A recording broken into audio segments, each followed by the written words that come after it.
What's going on, you guys? What's going on? What is going on, you guys? This be your boy, Scotty by Nature TV, and we're for. Oh my God, did I fuck up? Did I fuck up? I did. We're here for a brand new review of the Belle Collective, season 7, episode 13, or season 8, episode 3. Because I don't know what episode this is, child. Because every 10 minutes they be changing it. I don't really know what episode we on, but 1 minute it say episode 7, the next, I mean season 7, the next minute say season 8. I really don't know where we gonna go from here, but I'm probably gonna switch it all up after this is all over and just fix the titles up and shit like that. That's probably what I'm gonna wind up doing. But what's going on, you guys? What's the tea? What's the business? I see it's 18 of you guys up in here already. Well, 20. Y'all need to be up in this chat. Now listen, it's been a busy week, y'all. It's been a busy week. We done started back filming the scene ATL this week, and that means I am filming the scene ATL and giving y'all content every day. I just filmed today with the lawn, then tomorrow we got our first group event tomorrow. So it's like we already halfway into the first damn episode. I fucking ready. Like everybody's filming. Okay, like they getting it in with this filming shit. So shout out to the cast of the scene ATL. I have not filmed. I filmed with one newbie Tuesday, and then I'm filming with two newbies tomorrow, and then I meet the other two newbies next weekend for the all group event. Child, like the scene ATL is already filming, and I gotta tell y'all, it's actually going pretty good. Like these first two scenes I have filmed, the energy has been great. The personalities are there. Like everybody just wants to bring it and give a good show this season. Like that's really all we want to do, from production to the cast to everybody. Everybody just wants to give a good show. This is a new beginning. We got 5 new faces on this bitch, so we're just trying to get it popping. So hopefully you guys tune in when it does come out later this year, because the Scene ATL should be dropping around Christmas or around New Year's. It should be around that time. But like I said, we just started filming this week and stuff like that. I think I have shot 2 scenes already this week, and I'm gonna shoot a third tomorrow. So yeah, we got a whole lot going on.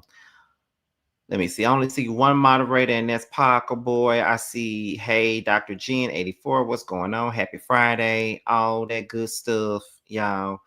My head is killing me. I just got done eating, but my head is still hurting, child.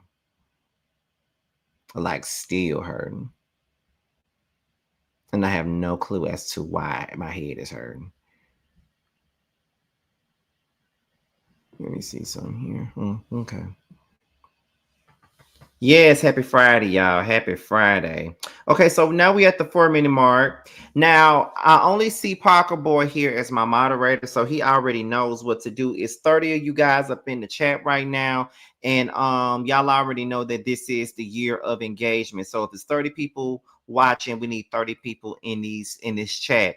We need for you guys to like this chat up. We need for Parker Boy to make sure that the chat is clean, make sure everyone is engaging with each other, make sure that the engagement is doable, whether you agree or disagree. Let's not be disrespectful. Let's not, go in on each other, including myself. Let's all have a good conversation tonight. Make sure you guys are lighting this chat up with the fire emojis as we go into the 5-minute mark. I need for everybody that's in here to light this chat up. Go ahead and light it up. It's 32 of you guys up in here so far. So we need to make it look like it's 32 of you guys up in here so far. So go ahead and light this chat up. We're about to go into the 5-minute mark, and there we are. We're at 5 minutes. So let's go ahead and get into this review. So we pick up where we left off last week after Leticia finds out that Glenn has talked to a divorce lawyer, and she found out through Selena. She jumps in her car and she calls Glenn on the phone. She calls Glenn and she asks Glenn, so I heard from Selena that you went and met up with Mike, and you told Mike that you went and talked to a divorce lawyer. Did you go and talk to a divorce lawyer? The first thing this nigga says is, are you done? Now are you done? She says, go ahead and talk. Did you go see a divorce lawyer? Blah, blah, blah, blah, blah. My hat, I hate when my hat is crooked, child. Did you go see a divorce lawyer? And so he's like, I didn't go see a divorce lawyer. I went to see a lawyer. And she was like, well, how come you didn't tell me that you was going to see a lawyer? How come you told Mike and you didn't even tell me? So then he goes into, I went to go see a lawyer because I wanted to know what a post-nup was. I didn't know what a post-nup meant, and I didn't know what a post-nup was. So that's why I went to go see a lawyer. And she says, so you mean to tell me that you went and told Mike and you couldn't even tell me this? Like, this is something that you need to talk to your wife about. And then he said, what about all the people that you went to go see without me knowing? So it don't feel good, does it? It don't feel good for me to pull a you on you. Now, if I'm going to be honest with y'all now, he does have a point. She did go see a divorce, a lawyer to talk about a posting up without him knowing. She has done things where she went to a financial advisor without him knowing. She has. So my thing is, why get upset when he turned around and do the same thing that you just did? You can't really be mad at him for doing the same thing you did. Y'all don't have no type of communication in y'all marriage. Both of y'all be doing tit for tat, and both of y'all are lame as fuck, and we all are tired of being a part of the group chat. That's all I'm saying. So you mad at him for doing the same exact thing that you fucking did. And the thing is, you mad at Selena for telling you in front of the group, but your husband didn't tell you at all. But see, that is the thing. Neither one of y'all tell the other one what the fuck the other one finna do. Y'all just go along and do shit on your own time and don't tell your spouse what the fuck y'all doing. And then on top of that, y'all both be looking like immature ass motherfuckers because y'all don't sit down and have these conversations that you need to have with one another. You the wife, he the husband. This is some shit that both of y'all need to be talking about. And the thing is, you ain't got no sense, Leticia. You ain't got no sense, Glenn. Neither one of y'all got any sense. And if Leticia had any sense, she would have been left this nigga right here a long motherfucking time ago. But instead, she didn't leave this nigga a long motherfucking time ago. That's just the truth of the matter. Had no business being with him. Should have been divorced him a long damn time ago. But see, she one of them motherfuckers that do shit like this. She been with a man for so long. I think she said she been with Glenn since her teenage years. They went to prom together and everything. So in my perspective, this is the only man that she ever had, the only man she ever known, and she don't want to start over. And that's what happens with a lot of us. When we with somebody for a long period of time and we done got used to him and we done got complacent with this man and we allow this man to treat us any kind of motherfucking way, we stay. All because we don't want to start over and because this is something that's familiar. And this familiar ass shit ain't gonna do nothing but hurt your ass in the long run, Leticia, if it ain't hurt you already. But it has hurt you already. This man done cheated on you, lied to you, almost had a baby on you, all types of shit, and you stuck around. You stuck around, and the moment that you ask him, did you go see a divorce lawyer? He give you attitude. He says, "Are you done? Are you done?" What type of shit is that to answer your wife with? All you had to do is say whether or not you went to go see a divorce lawyer or not. That's all the fuck you had to do, but instead you didn't do that. You didn't do that. You didn't. And don't nobody got time for that shit, Glenn. But to be honest, don't nobody got time for it, Leticia. Because one thing about it, two things for certain. You're gonna run a damn storyline through the ground, and that's one thing that you're doing right now with Glenn. You're gonna run this goddamn storyline down. Like you ain't got nothing else to do but to talk about Glenn. And the thing is, Glenn gonna continue to make you look like the fool that you are every chance he get, and you ain't gonna do shit about it but deal with it. That's all you're gonna do, and that's all that you have been doing. But sitting there allowing this man to make you look stupid on national TV. And it's a part of me that wants to feel bad for you. It's a part of me that really wants to feel bad for you. But I just don't feel bad for you though. I just don't, because you like this type of shit. I think you love it when he does this type of shit. I think you love that because that's the only way you're gonna get some attention from the nigga is when you do shit like this. That's really what it boiled down to me. I feel like you enjoy this attention, and you shouldn't, because it's nothing cute about having this type of attention from your husband. Because see, he don't take you seriously, and none of us take you seriously. And then on top of that, you don't never check him. You want to check everybody else for putting his bullshit on blast, but yet you don't want to check him. And I think that's the biggest part of this situation. You let him get away with everything, but then you be ready to check the latest about anything the same way. You mad with Selena about how she brought it to the table. Now let's be certain and let's be clear. Should Selena have brought it to the group like that? Maybe not. Maybe not. Maybe she shouldn't have, gave it up like that in front of the group. Maybe not. But do I give a fuck about her bringing it to the group like that? Absolutely not. Because guess what? She, as sure as her name is Leticia would have brought it to the group to somebody else the same exact goddamn way. And you ain't going to tell me anything different because y'all know she would have. Y'all know that she would have. Y'all know that she would have. Y'all know that she would have. And ain't nobody going to make me feel no type of way about it. Y'all know she would have. Y'all know it. Y'all know that she ain't got no respect for marriages. She barely got respect for her own goddamn marriage. Cause the person that she married to ain't got no damn respect for her. So what the fuck are we expecting here? Absolutely nothing. Absolutely nothing. So ain't nobody got time for that. I just don't feel bad for Leticia. I don't feel bad for Leticia. And it just brings me back to all of the other things. Like she sits up and talk about everybody else's marriage and look at hers. We go through the same shit every goddamn season. Like Leticia, get the fuck out of my face. Anyway, moving on to the next topic. We're going into Cliff. Now, Cliff meets up with Latrice's mama Gloria at this Mexican restaurant. I think it's one of my mother's favorite Mexican restaurants. I think it used to be called Green Ghost Tacos, but now they changed the name to something else. But he meets up with Gloria. Now, one thing about Gloria, I love me some Gloria, baby, because Gloria gonna keep it 100, and Gloria do not move my shit. Gloria do not play around when it come down to Latrice. So they discussed this fibroid surgery, and Gloria says that Latrice got this surgery that's coming up, and she's not taking it seriously. And then Cliff said that's the biggest thing that I've been talking to her about. I don't feel like she's taking this fibroid surgery serious at all, and I think that she really don't think that it's serious as it is, and she's being hard-headed. And Gloria said that sounds like her. You got to understand, fibroid surgery is fucking serious.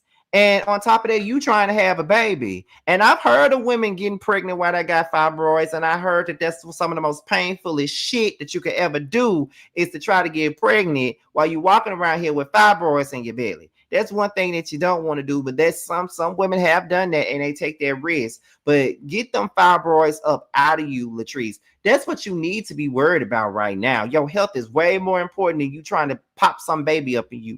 Focus on them fibroids and focus on healing from the fibroid surgery and then get past it. You feel what I'm saying? Because, girl, no.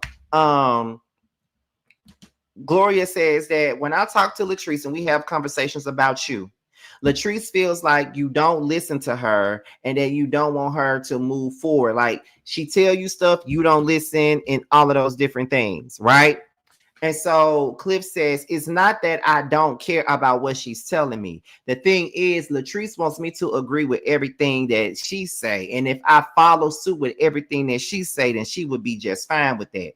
But see, the thing is, it goes the same. Both of y'all got that same mentality. Do as I say, but you can't do as I say, but I ain't finna do what you say. Because you want Latrice to do whatever you tell her to do, but whenever she has an opinion on something, you don't want to hear it because you don't think that Latrice is equal to you. And you even said that to her a couple of seasons ago that no, you're not equal. So yes, she doesn't feel like she's heard.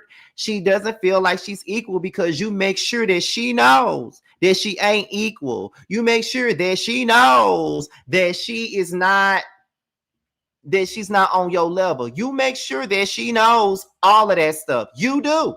You make sure that she knows. So that's the thing that I'm saying. That's all the fuck I'm talking about. Like you make sure that she knows that. So that's why she got that mentality that she got, because you don't be listening to nothing that she says a lot of the times. It's always about what Cliff wants, what Cliff sees, what Cliff mind says. Is not even about her. You don't give her the right to even be an equal to you. And both of y'all do that. That's why for me, I couldn't deal with a muff like that. Why would I? I'm way too strong-minded to deal with a muff. Like I couldn't. That's just me. Gloria says, I think y'all could at least have one child together. Like y'all ain't got no kids together. Y'all should at least have one child together. And Cliff says, at this point in my life, I'm ready to see the world. I'm ready to enjoy myself. I'm 56 years old. What do I look like having a baby? And when we first got married, Latrice didn't want to have no children. I wanted to have some children, but she didn't. And we agreed upon her not having no kids. But now it's changing. And honestly, Latrice, you can't be mad because when he was ready to have a baby, you didn't want to give him one. And you were so focused on your business and the way that you want to run your business and the way you want your career to be. That's what you said, right? That's exactly what you said. But now you got to realize you dated an older man. You dated an older man, Latrice. You met, not even dated, you married an older man. You're 38. He 56. He 56. Do you really think that he was gonna want a baby down the line? This man about to be 60 some years old. He ain't gonna be able to handle no motherfucking baby. He said when I was 46, you could have gave me a child then. He would have been 10 years old by now. But now you want me to have a child. And honestly, y'all, I'm sorry, but I'm not even mad with Cliff. I'm not. Latrice married an older guy. Like, that's just the truth of the matter. She can have a baby right now. She only 38. She can have a baby. But this man finna be 60. He ain't trying to have no baby. When you in your 60s, you trying to enjoy your life. You done retired. You trying to enjoy doing nothing but enjoying yourself. That is what you do when you are about to be 60. You don't want to be sitting around here, changing no diapers and doing all this other stuff. Like, come on. Let's be for real here. We got to be fair about it. He wanted a kid. You didn't want to give him one. And now you want one. And now he don't want to give you one. And now you're trying to force his hand with the situation. That ain't fair. It's not. And I'm normally not on Cliff's side on most things. But on this end, I can't really be mad at him because he done got older now. He's older. He is older. You were more so focused on your career and how you're going to run that shit. And that's absolutely fine. But being a mother wasn't in the cards for you. So now that this man has settled into knowing that you don't want to have no kids, it's a done deal. He done set his ass down. And it's like, now it's like, yeah, like, no. So Gloria says, I'll retire if y'all have a baby. And then Cliff said, you ain't going to retire. You're not going to retire. We threw you a whole retirement party and you went right on back to work. And then she said, well, I'll do anything for my baby. And so she says, but what I want to know is, do you think that my daughter would be a good mother? And he says, I think that she would be a good mother. And then that's when Gloria said, well, if you think that she would be a good mother, let her have a baby, give her a baby. And then he was like, oh, I don't know. I'm just going to have to think about that. I'm going to think about that. And Gloria was like, well, at least we're getting somewhere. You're actually thinking about it. So that means that we're getting somewhere. Gloria, I hate to tell you, and I hate to sound ridiculous, honey, but baby, y'all ain't getting nowhere. Because guess what? Glenn ain't having no baby. Glenn ain't finna get her pregnant. Glenn don't want to get her pregnant. And that's just the truth of the matter. He ain't finna do shit. Moving on, we're going to get into Marie and Carlos. Okay, Carlos is the man that Marie picked at the speed dating. And I must say that although Carlos is an older man, Carlos is a nice looking older man. He got a nice smile. He seems very shy, very, one of those guys that love to show his teeth and smile. He got a very nice smile. So Carlos is a nice looking older guy. Latrice is the one that's hosting the first date at Taste. She wants to make sure that everything goes well. And what's so crazy is many, many years ago, I never would have thought that Latrice and Marie would be doing some shit like this. Like, I never would have thought that Latrice would be the one setting up the date. Never would have thought that Marie would be, at Latrice's restaurant having a date. Like, I never would have, thought that, honestly. Like, I never would have thought that. So it goes to show you that time things can grow. That's what I've noticed with this. So then they get to talking on the first date. They both have 4 kids and they both have grandkids. Like, they both have children and grandchildren. So Marie asked Carlos when he first saw her, did he think that she was attractive? He said that he did find her attractive, and he compliments her on her makeup and says that her makeup looks great. She says, well, I thank you for talking about my makeup, but let me tell you something. I don't really need no makeup. I like to wear the makeup, but baby, I don't need no makeup, man. I don't need no makeup. So that's Marie letting it be known that she don't need no goddamn makeup. She don't need it. She don't need it. She don't motherfucking need it. She don't need it. She don't need no makeup. So he loves that. So then he said that he sings.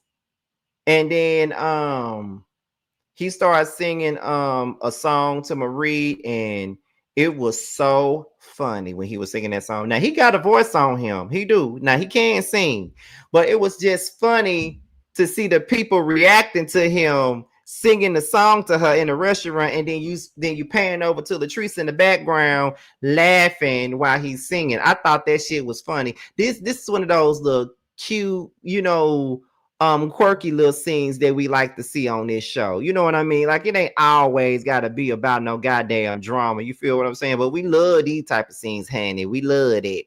So then she enjoyed the singing, and then the next thing you know, he asked her what are her deal breakers, and she says that lies and deception is a deal breaker. And one thing about Marie, I don't agree with Marie on a lot, but I don't like lies and deception either. That's one thing that I can't stand about a person. My love is unconditional, but baby, don't tell me no lie. Keep it a buck with me, and I'm gonna keep it a buck with you. I ain't gonna make up shit. I'm not gonna tell you no lies. I'm not gonna do any of that. Keep it real with me. Let me know. I don't give a damn how detrimental it is. Please tell me. Like, baby, don't lie to me. Just keep it out of the way a buck with me. That's all I'm saying. Um, Let me see. So he says, well, now that we're here, do you think that you made the right choice? She says that she's vibing. It's a vibe situation, but she's enjoying the date. It's going really, really well. But here's the thing: she don't know. We got to build that connection. We got to build that trust. We got to see. Right now, I don't know if you was the main choice. I don't know if you was the right choice or not. I can't sit up and tell you that you the one for me, and I don't even know what else is going on with you. Like, I can't say that. And to be honest, that was an honest answer. That was a very honest answer. I definitely understood where Marie was coming from when she said that. So the date seemed to went well. So we get into Carrie. We're down there on the coast, and Carrie's mom, Eleanor, arrives. She comes over there, but then the next thing you know, Matt's mama, Marlene, comes in. And so Carrie was like, I'm here, I cook for the kids. And then Marlene says, you cook now? And I'm like, okay, she one of them. She one of them that's gonna piss me the fuck off. Cause it just, like, I'm gonna be honest with y'all before we even get into this scene. I'm gonna try my best not to call that old lady a bitch or a hoe or anything like that. I'm going to preface it with that because she pissed me off in this scene. It's just like she was nitpicking with Carrie. I can only imagine what type of shit she deal with when it come down to Miss Eleanor. What's her name? Miss Marlene. She do the most. I can already tell. So she says that she was doing the creator collective, and she just wanted to give back to the city of Jackson. So Marlene says, okay, so you was going to Jackson. So what exactly are you doing for Matt since you always gone? Excuse me? Excuse me? I'm always gone because I'm making money. I'm always gone because I'm doing things that will be beneficial to my brand. I'm always gone because I'm a working woman. That's why I'm always gone. Just because you was Wilma Flintstone don't mean I gotta be. What the fuck is wrong with you? Like, girl, don't come up in my house speaking on my marriage to your son. If your son ain't left me yet, then you need to shut the fuck up if he's not complaining about me being a workaholic. You shut the fuck up. This ain't them days, baby, where you was sitting at home cooking breakfast and cleaning the house with ammonia. This ain't that. So shut up. Anyway, let me see. So Marlene says, I feel like, Carrie, you're doing too much. You don't really have time for your husband. And you don't really have no time for your kids. And I just feel like you're doing way too much right now. And so Carrie was like, well, I snagged your son, so I must not be doing that much. And then she said, Matt didn't pursue you. He didn't pursue you. Okay, and so what? What are we talking about? So the fuck what? Okay, and so what? So what? He didn't pursue her. What the fuck is that supposed to mean, Marlene? Be for real. What does that mean? Shut your motherfucking mouth up. Then she says, you and Matt, y'all need to spend more time with these kids. Y'all need to do this with these kids. Y'all need to do that with these kids. What the fuck make you think that you are the person to come in and tell me what I need to do with my family when I got all these successful businesses? I got a social media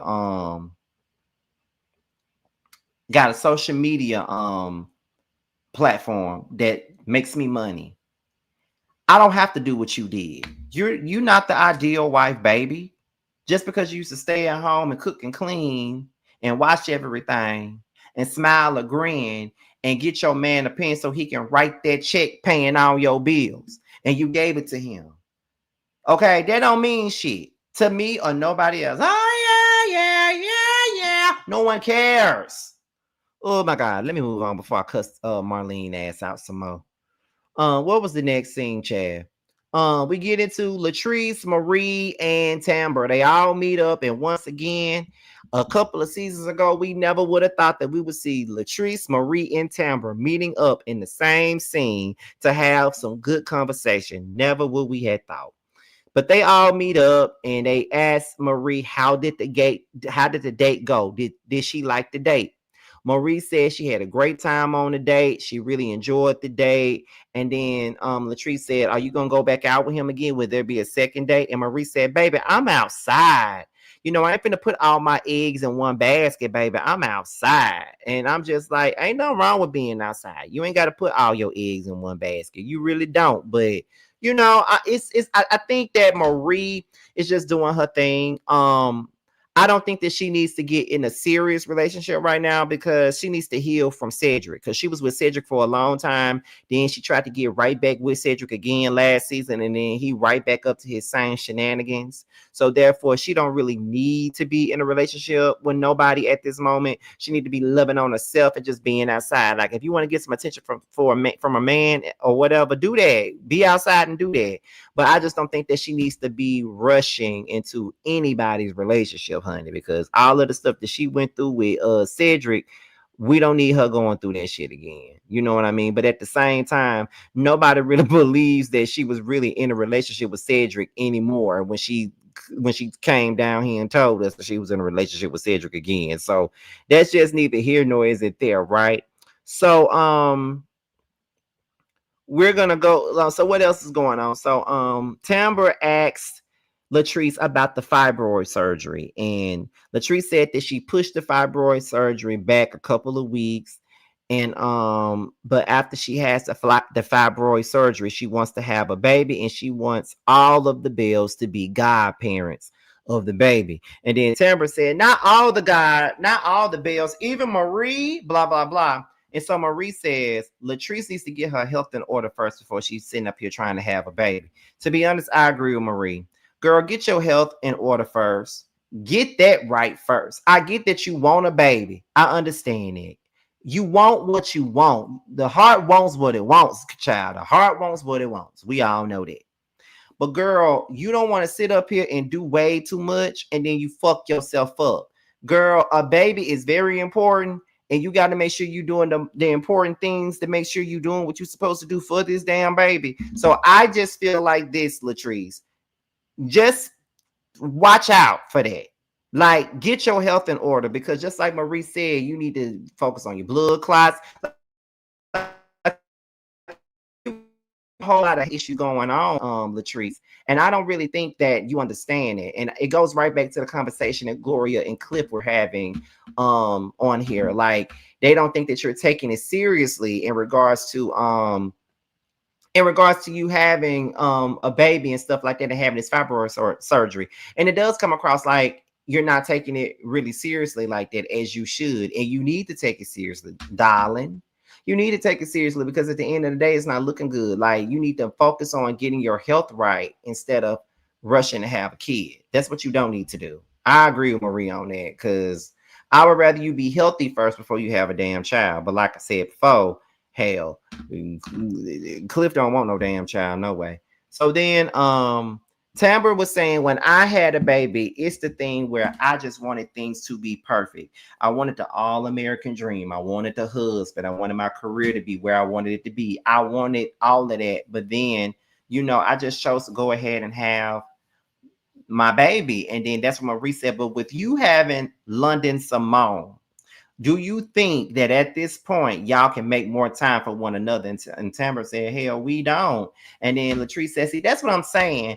I can take London Simone off your hands and I can, babysit the baby, put her in the jacuzzi. And then Tamara said, a 2-year-old does not go in no damn jacuzzi. And then next thing you know, the conversation turns into Leticia and Glenn. So Marie wanted to know, how did that come about? She says that Marie says that she felt like Selena should have just came to Leticia first instead of going to anybody else in regards to this situation.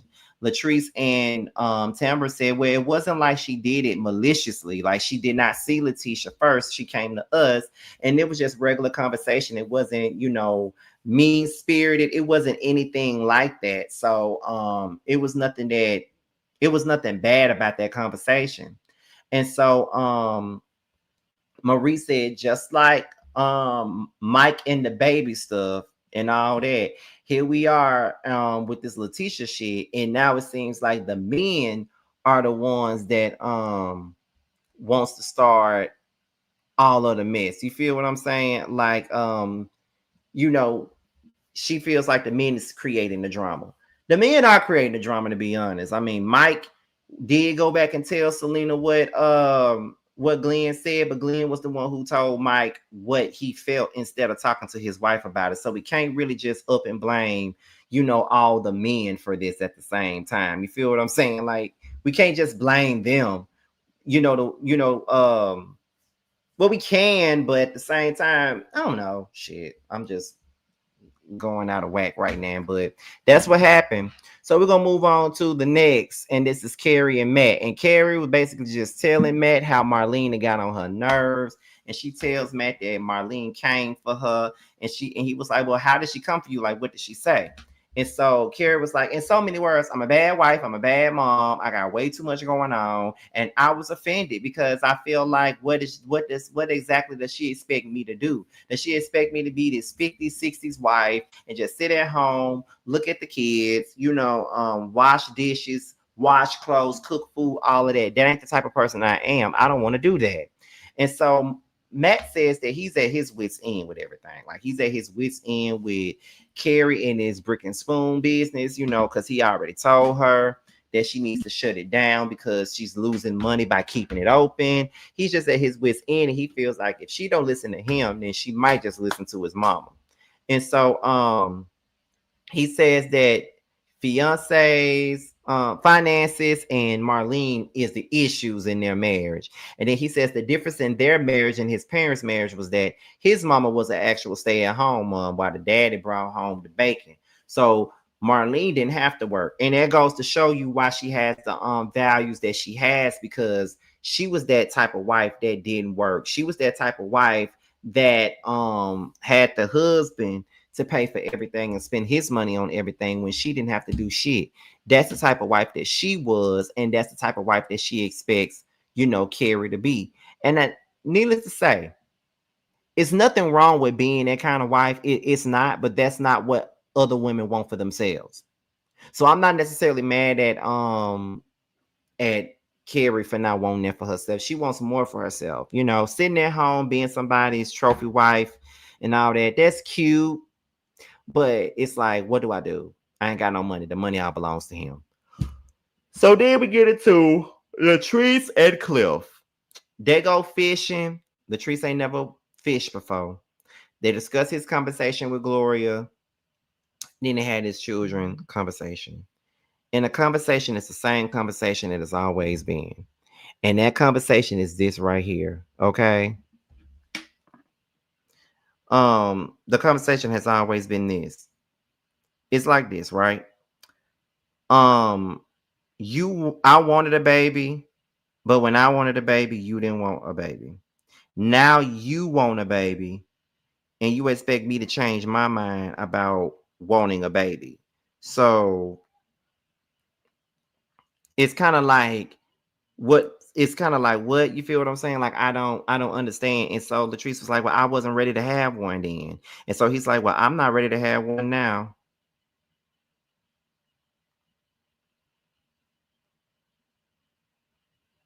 So it's just like, okay, you know what I'm saying? Like, I get the conversation, but like I said early on in my review, like Latrice, like this man is older than you. Like you can't sit here and expect him to be down with wanting to have a kid now because he wanted a baby a long time ago. And that's probably why he wanted a baby back then because he knew that he was getting older. And he probably already knew that once he got to a certain age, he wasn't going to be trying to have no baby. And to be honest, Latrice, you should have known that yourself. You should have known that yourself. Like, what the hell make you think that he wants to have a baby now? Then you want to get mad about him talking about having a vasectomy, and then you want to get mad about him saying that he just don't want to have no kids, and he didn't had, enough kids. He got grandchildren. That's his right. You waited too late. He had to compromise with you when you didn't want no kids, so you got to do the same thing. It's just that. And you can't just throw no marriage away just because a motherfucker don't want to have no kid. You chose not to have one a long time ago. Now he don't want one. And that's just something that y'all got to figure out. But to be honest, y'all, I think I said all the commentary I need to on that because I said it early on. So I'll be like literally like repeating myself. But that's pretty much all that I got for Belle Collective tonight. Belle Collective was okay. Like it wasn't like anything spectacular, but it was definitely an okay episode. I can give you that. So I'm about to go on and get up off of here, y'all. I'm about to go run up to the stove, get me something to drink real quick, and then come back and lay my ass down because listen, filming the scene ATL, doing YouTube, and going to work at the same time is already irking me. With that being said, you guys, I am out of here until the next video. I'll talk to y'all later. Bye.